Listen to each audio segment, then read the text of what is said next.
এই দুনিয়ার মোহে পড়ে আপনার ছেলে আমার ছেলে শিরক বিদআত থেকে আমরা যেন মুক্তি হতে পারি। কি ভাই ঠিক না ভাই ঠিক? পারবো তো ইনশাআল্লাহ? আজ সমাজে সবথেকে বড় যেটা সমস্যা হয়ে গেছে সেটা হচ্ছে রজনীগন্ধা, গুটকা, বিমল। ঠিক না ভাই ঠিক? 4 বছর 5 বছর ছেলে মুখে গুটকা লাগিয়ে ঘুরে বেড়াচ্ছে, তাকে বাধা দেওয়া যাচ্ছে, বলে তোর বাবার খাচ্ছিবে।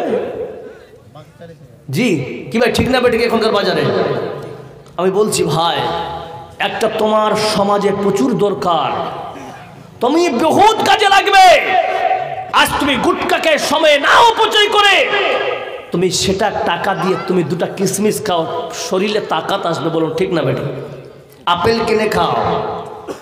বলেন আপনারা অনেক যোগ্যবান বসে আছেন, আমার থেকে অনেক শিক্ষিতরা আপনারা বসে আছেন। এখানে কোনো সায়েন্টিস্ট, কোন ডাক্তার, কোন ইঞ্জিনিয়ার, কোন হাই লেভেলের হাই এডুকেটেড কেউ যদি আপনারা থেকে দেন প্রমাণ করে দেখান যে গুটকা খেয়ে কি লাভ আছে, আমাকে একটা অপশন দেখান, আর আমি আপনাকে 15টা খারাপই দেখিয়ে দেবো ইনশাআল্লাহ। আমি একজন ছাত্র স্টুডেন্ট, আমি আপনাকে 15টা খারাপই দেখিয়ে দিব ইনশাআল্লাহ। গুটকা খেলে কি কি ক্ষতিকর হতে পারে আপনাদের। সর্বপ্রথমে আপনার বলি, গুটকা, বিড়ি, তামাক যারা খাবে তাদের সব থেকে বড় আযাব হচ্ছে, শুনবেন আপনারা, সব থেকে ক্ষতি শুনবেন, তার সেক্স প্রবলেম হবে, যৌবন শক্তি কমে যাবে। মনে রাখবেন। যদি বলেন কেন জিমুল সাহেব? যৌবন শক্তি কমে যাবা বহুর হাত পায়ে লাত খাওয়া সমান। বলুন ঠিক না বেঠিক? আচ্ছা, এইগুলোর কারণে আরে ভালো জিনিস খাবেন তবু তো স্বাস্থ্য শরীর ভালো থাকবে। কি ভাই ঠিক না বেঠিক? আর আমি এতটুকু বুঝতে পারি না, বিড়ি খোরগুলা যারা বিড়ি খায়, আপনার দিকে আছে বিড়ি খাওয়া? আচ্ছা আচ্ছা, যারা বিড়ি খায় ওরা এর স্ত্রী ওদেরকে কেমন করে মেনে নেয়? যারা বিড়ি খায় তাদের এখন ঠান্ডার দিনে 4-5টা কাপড় পরে থাকে কি থাকে না? কোট, তারপরে ছোট কোট, তারপর ভিতরে আরো একটা কোট, কোটের উপর কোট। বিড়িকে ধোঁয়া যদি শব্দ ঢুকে যায় গন্ধ লাগবে কি লাগবে না? জোরে বলেন। লাগবে। রাত্রের ঘুমানোর সময় ওকে মার খাবে না? জি জি ভাই, এইগুলো জিনিস আমরা খাবো না ইনশাআল্লাহ। যারা বলেন ইনশাআল্লাহ ভালো জিনিস খাবেন, ইবাদত করতে যাবেন, আপনার জন্য কোনো মুসাল্লির জন্য কষ্ট না হয়। আমরা এমন কোনো কাজ করব না, আমরা বিড়ি খেয়ে যদি যাই আমাদের শরীরের গন্ধ অন্য ভাইয়ের নাকে ঘ্রাণ চলে যাবে, যেই কারণে তার মধ্যে একটা ঘৃণিত হওয়ার কারণে তার নামাজের মধ্যে খালাল তৈরি হতে পারে, নষ্ট হতে পারে। আপনি জিম্মেদার হবেন। বড় ঠিক না বেঠি? সদী মণ্ডলী, এই জন্য পাক্কা সচ্চা ইমানদার হয়। কেমন? আল্লাহর নবী বলতেছেন, আল্লাহ রাব্বুল আলামিন বলতেছেন সূরা বাকারাতে 16 নম্বর আয়াতে আল্লাহ পাক বলতেছেন, ওয়াইদা কিলা লাকুম আমিনু কামা আমানান নাস। বান্দা, ইমানদার হতে চাও গোলাম, তাহলে শোনো, তুমি যদি পাক্কা ইমানদার হও তাহলে ইমানদার হতে হবে আমার সাহাবাদের মতো। বলুন সুবহানাল্লাহ। সাহাবারা যখনই শুনেছি আল্লাহ এটা হারাম করেছি, সাহাবারা চুল পরিমাণ দেরি করেন না, সঙ্গে সঙ্গে ওই অবস্থায় থাকাকালীন সেই অবস্থাটাকে লাত মেরে দূরে সরে দিয়েছে। আগে বলেছে শরীয়ত আগে, জিন্দেগি পরে। বলুন ঠিক না বেঠি? সদী মণ্ডলী, কেমন কথা! আল্লাহর নবী যাচ্ছেন জিহাদের ময়দানে, যেতে যেতে যেতে হঠাৎ একটা বয়াবান জঙ্গলের ঘেদার দিয়ে যাচ্ছেন। সাহাবারা বলছে, ইয়া রাসূলুল্লাহ, অনেক দিন ধরে হাঁটতেছি, ওগো আল্লাহ, রথ তো প্রচন্ড। নবীর কাছে গিয়ে পরামর্শ নিচ্ছেন, নবী গো, আমরা কি এই জায়গায় একটু রেস্ট করতে পারি, আরাম করতে পারি? বলে হ্যাঁ, অবশ্যই করতে পারো। আল্লাহ নবী বলতেছি, সবাই খেমা গাড়ো, সবাই তাবুক খাটাও, এখানে আমরা সারাদিন আরাম করব। মাগরিবের পর আমরা অতিক্রম রাস্তা করব, বলুন সুবহানাল্লাহ। সাহাবারা বলছেন ইয়া রাসূলুল্লাহ, আপনার কাছে একটা আবদার, নবী গো, জিহাদ করতে করতে আমরা বাড়িতে ফিরতে যে খাবার কিছু নাই, নবী আপনি বলে দেন আমরা আজকে যে এই জায়গায় আমরা ক্ষমা গাড়িয়েছি, এই জায়গায় যে আমরা এসেছি নবী গো আরাম করব, খাবারের ব্যবস্থা কি করব একটু আপনি বলে দেন। আল্লাহ নবী বলতেছেন কারো কাছে কি খাবার নাই? নাই বলছেন না, নাই নাই। আল্লাহর নবীকে একজন সাহাবা বলছেন ইয়া রাসূলুল্লাহ, আমি একটা গাধা গিফট করলাম, বলুন সুবহানাল্লাহ। গাধা গিফট করলেন। আল্লাহ নবী বলে যাও আজকের এই গাধাকে রান্না করা হোক। রান্না করতে আরম্ভ করেছি। বন্ধু 24 ঘন্টা কোনো বান্দা যদি না খেয়ে থাকে, আর যদি বাসি পান্তা ভাত হয়, আর যদি একটা কাঁচা লঙ্কা দেওয়া হয়, কোনো জিনিস যদি না থাকে, ভোগের সামনে কিছুই লাগে না রে ভাই, একটা কাঁচা লঙ্কা দিয়ে সব পান্তা খাওয়া যায়, বলুন ঠিক না বেঠি?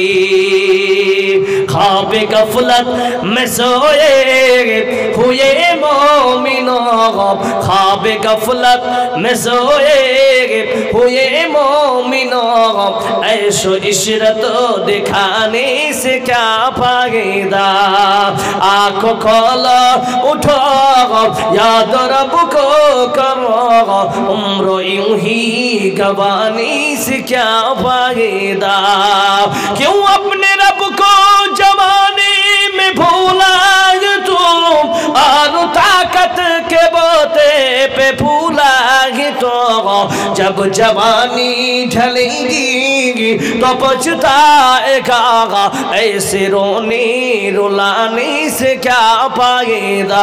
जोरे सोरे बोलुन नाराए तकबीर।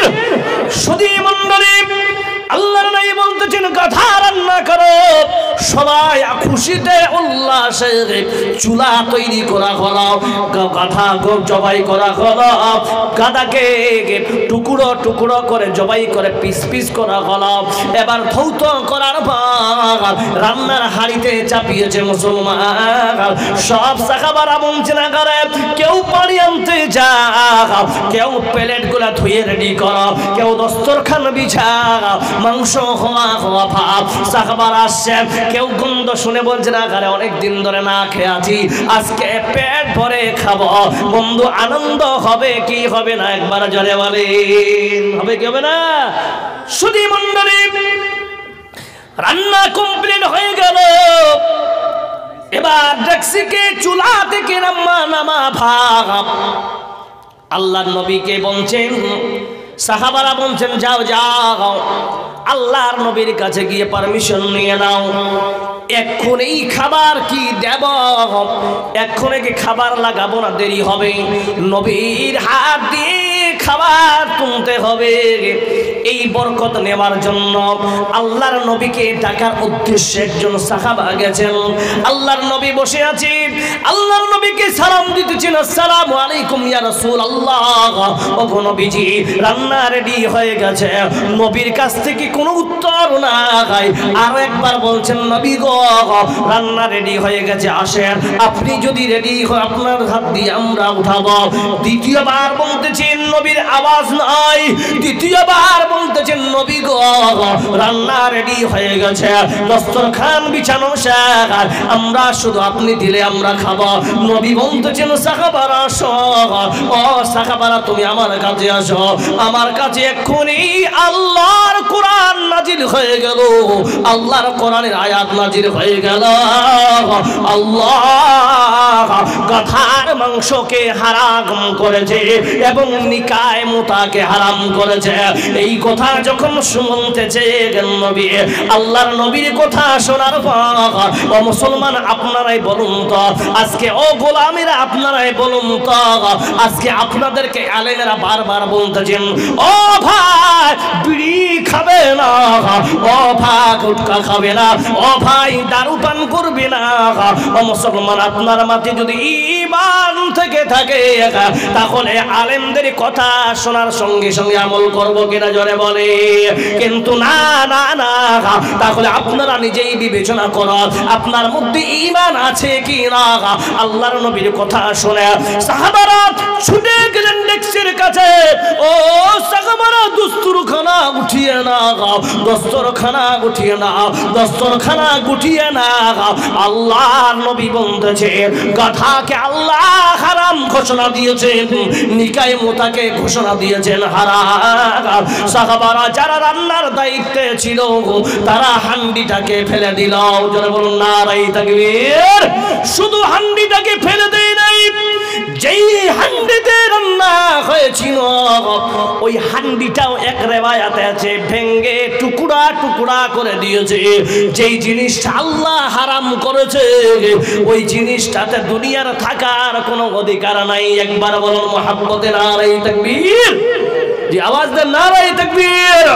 এই জন্য আল্লাহ বলতেছেন وَإِذَا قِيلَ لَهُمْ آمِنُوا كَمَا آمَنَ النَّاسُ বান্দারে বান্দারে ঈমান যদি আনতে হয় তাহলে তোমরা সাহাবাদের মতো ঈমান আনো।